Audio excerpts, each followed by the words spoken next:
Alô, a notícia está de volta com Márcio Tomás Bastos, um dos principais advogados do Brasil. Doutor Márcio, a gente estava falando há pouco do julgamento do Fernando Collor de Mello, em 1994, no Supremo. E o senhor disse que, naquele momento, o Supremo cristalizou o entendimento que precisava de um ato de ofício. O senhor foi um dos juristas que participaram ali daquela articulação pró-impeachment, junto com a sociedade civil, teve participação nesse movimento. Eu me lembro, doutor Márcio, naquela época, que havia cheque fantasma do esquema do PC para pagar uma Fiat Elba e que o Collor tem imagem dele chegando à casa da Dinda, dirigindo a Fiat Elba. E mesmo assim ele foi inocentado.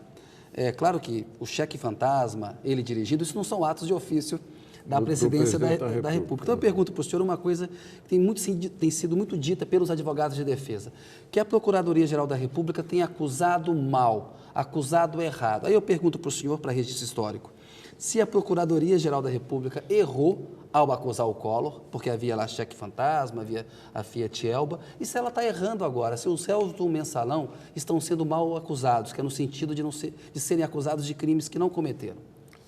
Bom, naquele caso, o Supremo disse que a acusação estava errada, que a denúncia não preenchia os seus requisitos de provar a culpa do réu acima de qualquer dúvida, tanto que o presidente Collor foi absolvido. Agora, aqui, eu não gosto da denúncia.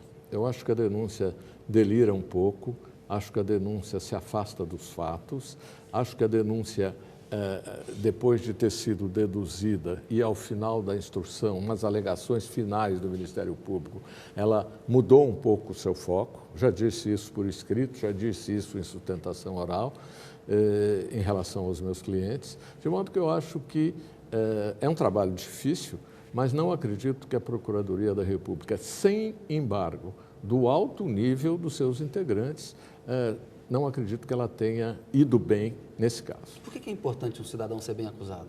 É importante porque é uma garantia. A grande garantia do cidadão que se defende é o processo penal. E o processo penal começa com a denúncia. O processo penal não é um instrumento de condenação, é um instrumento de proteção do cidadão contra os meios, modos, instrumentos que o Estado tem para investir contra ele. Né? Porque senão não era só o rei mandar para a masmorra, né? Senão, é claro, ia direto, não tinha essa mediação entre a vontade de condenar e a condenação, que é o processo penal, que é uma garantia constitucional, está muito bem expressa na Constituição de 88, e tem aqueles standards, aqueles enunciados importantes que são a presunção de não culpabilidade ou a presunção de inocência, o devido processo legal, o contraditório e a proibição de abusos, de uma maneira geral. Né? Então, eu acredito que esses preceitos têm que ser respeitados antes de uma condenação.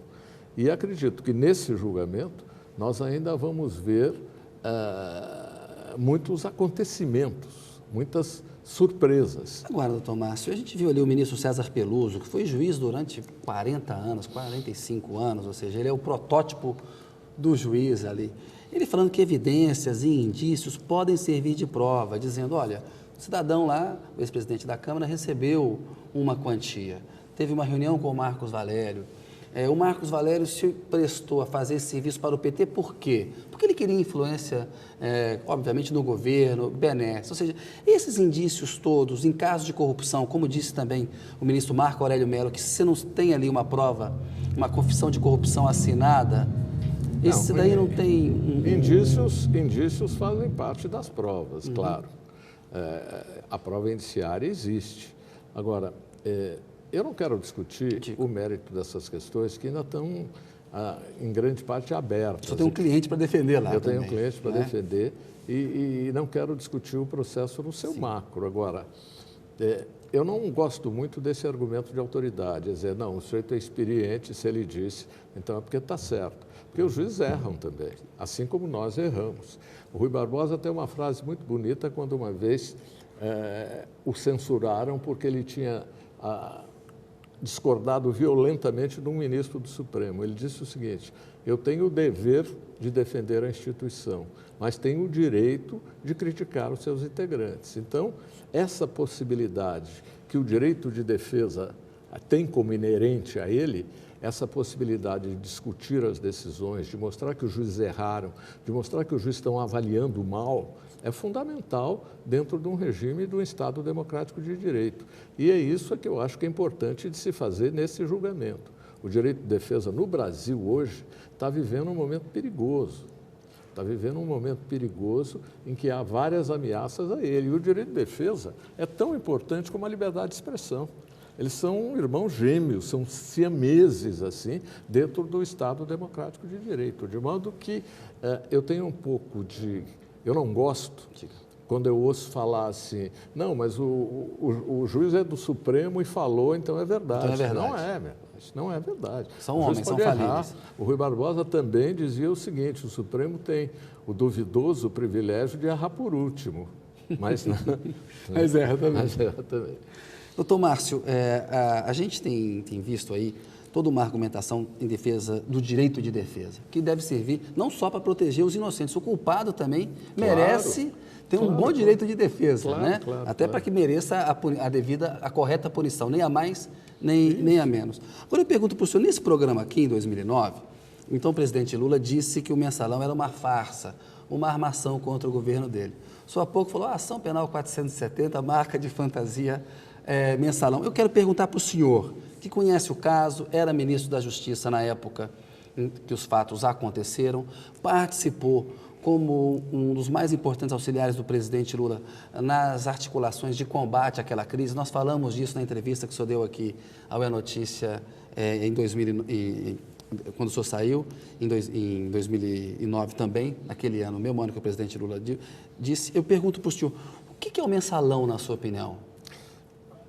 Kennedy, é difícil para mim dizer uma coisa dessa. Eu já disse, quando eu falo em marca de fantasia do mensalão, o que eu estou dizendo é que eu acho que o mensalão, com essa concepção de uma máquina de comprar votos, é absolutamente inverossímil. Aquela narrativa do Roberto Jefferson, a narrativa 30 do mil Roberto regulares Jefferson, para comprar apoio de deputado na Câmara e na Câmara. Tanto que você não encontra correspondência entre os movimentos de dinheiro.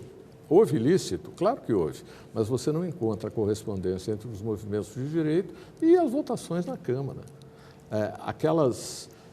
Aquelas medidas que foram aprovadas muito mais com o voto da oposição, que as tinha como bandeiras, do que com os votos do governo ou da base governista. Agora, que ilícito que houve? Olha, eu acho que teve muito caixa 2, com certeza, isso teve. Agora, caixa 2 não é grave, não é corrupção, doutor Márcio? Eu acho que caixa 2 é crime.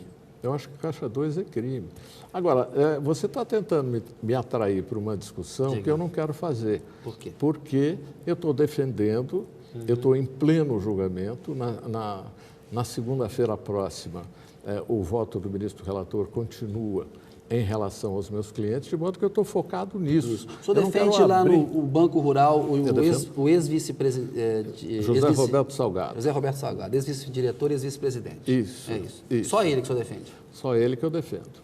E para defendê-lo, claro que eu defendo os procedimentos do Banco Rural como um todo. Como um processo. Agora, doutor Márcio, então, para registro histórico, que até mesmo o senhor brincou outro dia de que era lenda urbana, essa ideia que se difundiu de que o senhor é o autor da tese do Caixa 2. Né? É lenda urbana mesmo? Quem é o autor da tese? Olha, eu não sei, eu acho que o autor da tese é a realidade. Eu acho que foi o que aconteceu, mas eu não fui... Não foi quem difundiu? Não, eu não fui nem quem criou, nem quem difundiu. Foi o Arnaldo Malheiros? Não acredito que tenha sido o Arnaldo Malheiros, não. O Arnaldo Malheiros foi um advogado que foi do Delúbio procurado Soares, por Delúbio. É um grande advogado, talvez um dos mais brilhantes advogados criminais que tem no Brasil, mas não acho que essa tese tenha sido elocubrada, construída cerebrinamente pela cabeça de algum advogado. Essa é uma tese que está nos fatos e que aparece nos fatos ali, até nas confissões de alguns acusados. Mas aí o senhor falou, aí vamos para a questão mais geral, que eu respeito o direito que o senhor tem, o julgamento está em andamento, o senhor tem as suas obrigações profissionais, eu tenho as minhas aqui também. Doutor Márcio, na questão do Caixa 2, quando o presidente Lula se manifesta minimizando o episódio, que o senhor mesmo considera um crime de Caixa 2 grave, aí não é um erro político do presidente Lula e do PT minimizar um episódio que entra para a história aí como o mais grave na história do PT e do governo Lula? Olha, eu acho que não se trata exatamente de minimizar. Eu acredito que combater o Caixa 2, combater o dinheiro não contabilizado, combater a lavagem de dinheiro, é uma das tarefas mais importantes que o Estado, qualquer Estado, tem que cumprir.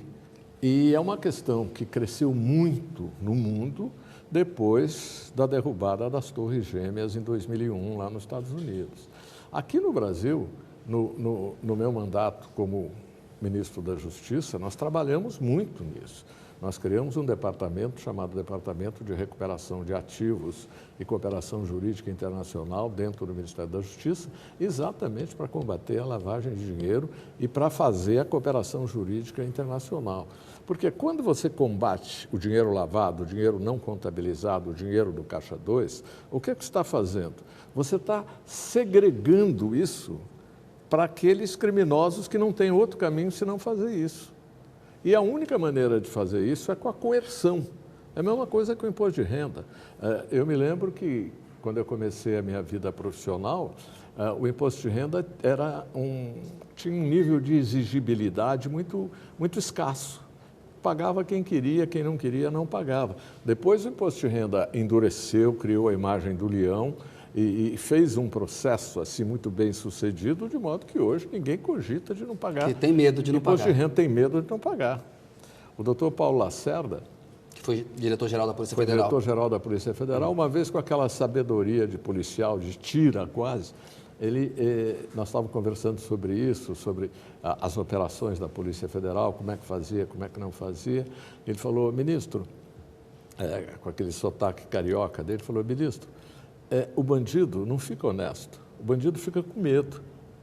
Por isso é que a gente invoca sempre aquela imagem do Montesquieu, que outro dia foi citada pela presidente Dilma Rousseff, que é, quem tem que ser virtuoso é a instituição, não são os homens. Você não constrói uma sociedade democrática, um Estado de Direito, em cima da virtude dos homens, mas sim em cima da solidez das instituições. De modo que esse combate, voltando onde a gente começou, esse combate à lavagem de dinheiro é um combate fundamental que tem que ser feito e tem que ser travado incessantemente com a cooperação jurídica internacional e tudo, até porque ele combate o crime pela sua causa final. Ele combate o crime do fim para o começo. Ele dissuade o sujeito de cometer o crime porque impede que o dinheiro seja lavado. O que é dinheiro lavado? É dinheiro sujo, é dinheiro produto de ilícito que é reinserido na economia formal. Uma aparência isso que é lavagem.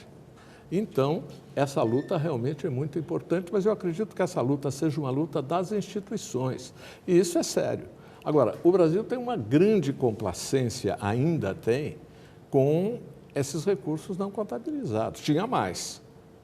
Tem menos, né? Tem muito menos hoje, depois de uma série de providências. Das campanhas até de arrecadar oficialmente. Também, exatamente, né? Mas arrecadar extraoficialmente aquele dinheiro de mala, assim, isso hoje é muito mais difícil do que era antes do governo do presidente Lula. Doutor Márcio, o senhor conhece bem o processo do mensalão. O José Dirceu não é cliente do senhor, mas ele é ex-ministro da Casa Civil e, politicamente, ele se não é o réu mais importante, provavelmente, se não um dos mais importantes. O senhor acha que o José Dirceu, pelo que tem no processo ali, será ou não condenado pelo Supremo? Eu acho que ele não deve ser condenado. Não deve ser condenado. Eu acho que ele não deve ser condenado, porque do exame das provas se vê assim a nenhuma relação causal entre ele e qualquer ato delituoso, principalmente aqueles atos de que ele está sendo acusado. O raciocínio dos votos proferidos pelos ministros César Peluso, Luiz Fux e Carmen Lúcia, se aplicado ao Zé Dirceu, o raciocínio que eles aplicaram para o ex-presidente da Câmara, João Paulo Cunha, se aplicado para o José Dirceu, não pode ser um risco para uma condenação dele, doutor Márcio? Não, eu não estou dizendo que ele não vai ser condenado. O que eu estou dizendo é que ele não deve ser condenado. Na sua opinião, Na minha avaliação, não existe nenhuma prova para condená-lo, como não existe prova para condenar muitos outros ali. Mas esse rigor do Supremo pode levar a uma condenação? Não tenho a menor ideia, nem posso dizer isso à luz do meu papel no processo. As pesquisas mostram, doutor Márcio, que o mensalão não colou na imagem do ex-presidente Lula nem da presidente Dilma. Ficou muito colado simbolicamente no José Dirceu ali e no PT. Por que o presidente Lula se preocupa tanto com esse veredito? A gente vê notícias dele tão preocupado. Olha, o presidente, eu acho que isso devia ser perguntado para ele, mas eu... O senhor conhece bem o presidente? Fala Eu com ele. conheço bem o presidente, gosto dele, ele gosta de mim, nós somos amigos, vamos continuar amigos durante muito tempo ainda. Agora, eu acho que não pegou nele, efetivamente, porque... Mas ele está preocupado, é o quê? O julgamento histórico do governo dele, de alguma maneira? Não acredito que seja. É o julgamento de pessoas acusadas de cometerem delitos, né? Mas não é um julgamento do governo do presidente Lula. O julgamento político do governo do presidente Lula foi feito nas urnas, foi feito na eleição que ele ganhou em 2006. E há uma coisa importante a dizer aí, que é o apreço do presidente Lula pelas instituições. Você veja que o procurador Antônio Fernando de Souza, que denunciou o mensalão lá atrás, que fez a denúncia no sentido técnico, que começou a ação penal, foi reconduzido pelo presidente da República, porque ele tinha um critério republicano. No governo anterior, nós tivemos um procurador reconduzido 4 vezes. Geraldo Brindeiro. Geraldo Brindeiro. Ex-presidente Fernando Henrique Cardoso. Isso. Agora, no governo do presidente Lula, sem nenhuma exceção, presidente Lula e presidenta Dilma, nós tivemos sempre o mais votado da lista feita pelos procuradores nomeado, o que mostra, assim, um apreço muito grande desse grupo político pelo regime republicano e democrático de direito. Aquelas notícias que ele foi falar com Gilmar Mendes, queria influenciar, acho que aquilo foi um incidente mal contado, mal resolvido, mas que não pesará no julgamento.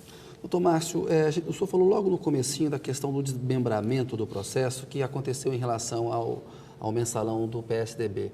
Muita gente acha que há 2 pesos e 2 medidas aí em relação ao mensalão do PT, ou seja, que o PT paga um preço a mais por ter sido um partido que lá atrás tinha um discurso muito duro na questão ética. O senhor considera que tem aí 2 pesos e 2 medidas, que o PT está sendo prejudicado? Olha, eu não sou um petista. Eu sou um advogado que vota no PT, não sou um petista que advoga, eu já disse isso outras vezes.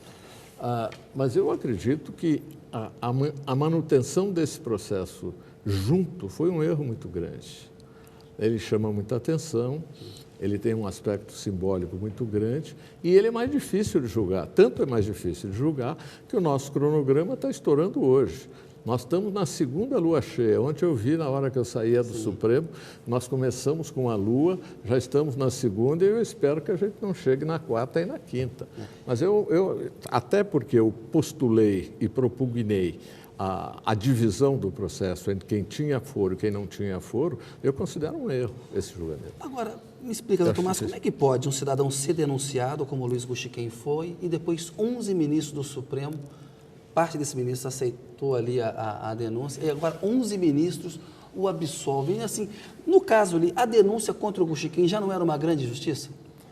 Olha, todo processo criminal é uma grande injustiça. Todo réu é um oprimido, porque ele é oprimido pelo Estado, pela força do Estado, pelos meios que o Estado tem, os instrumentos que o Estado tem. Agora... o grau de opressão pode ser merecido, né? Eu acho que nunca é merecido. Agora, no caso do ministro Luiz Guxiquem, o importante é que isso mostra como é fundamental o devido processo legal. Porque ele foi denunciado lá atrás, ele sofreu um agravo terrível, que dificilmente será recuperado, mas ele foi inocentado por todos os ministros ao final. Ao final do quê? Do devido processo legal sob o crivo do contraditório num Estado de Direito em que isso funciona. Então, acho que esse é um exemplo do funcionamento do Poder Judiciário brasileiro e da importância que isso tem. Mesmo com o sofrimento que isso causou a ele, além dos seus notórios problemas pessoais, de saúde, isso mostra que o regime funcionou, que o devido processo legal e o contraditório estiveram presentes. E se faz justiça a ele, E no se caso. faz justiça a ele, mais do que justiça. Tomás, licença mais um minutinho, a notícia volta daqui a pouco com Márcio Tomás Bastos.